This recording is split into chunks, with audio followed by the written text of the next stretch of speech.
আল্লাহ পাক এমন একটা জাত, কুদরতের মালিক, যিনি কোনো কিছুর কসম খেয়ে বলার প্রয়োজন হয় না, কিন্তু আল্লাহ পাক সময়ের কসম খেয়েছেন। কসম খেয়ে বলছেন, সময় মানে হায়াত, মানুষের জীবনকে রাঙিয়ে দেওয়ার জন্য সবচেয়ে বড় নিয়ামত। জোরে বলেন সুবহানাল্লাহ। হায়াত যদি না থাকে, পুরা পৃথিবীর সব কিছুই থেকে যাবে, আপনার কোনোই লাভ নাই। হায়াত না থাকলে 10 তলার মালিকের 10 তলার কোনো দাম আছে? কথা বলতে হবে, বলেন, কোনোই দাম নাই। হায়াত না থাকলে আপনি, যদি হায়াত না থাকে, ডেড বডি হয়ে যদি আপনার বডিটা পড়ে থাকে, সুবহানাল্লাহ, আলহামদুলিল্লাহ, তাসবিহাত, তেলাওয়াতে কোরআন, আপনি কিছুই করতে পারবেন না। অর্থাৎ আপনার বডির কোনো দাম নাই। অর্থাৎ আপনার হায়াত যখন নাই, নেকিও নাই, গুনাহও নাই।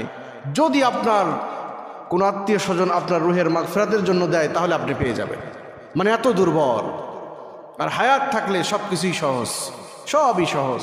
এই জন্য আল্লাহ পাক কসম খেয়েছেন, সময়ের কসম। আবু দাউদ শরীফের শেষ হাদিসের মধ্যে নবীজি বলেন, লা তাসুব্বুদ-দাহার ফাইন্নাল্লাহুদ-দাহার, তোমরা সময়কে, যুগকে গালি দিও না। আল্লাহু আকবার বলেন।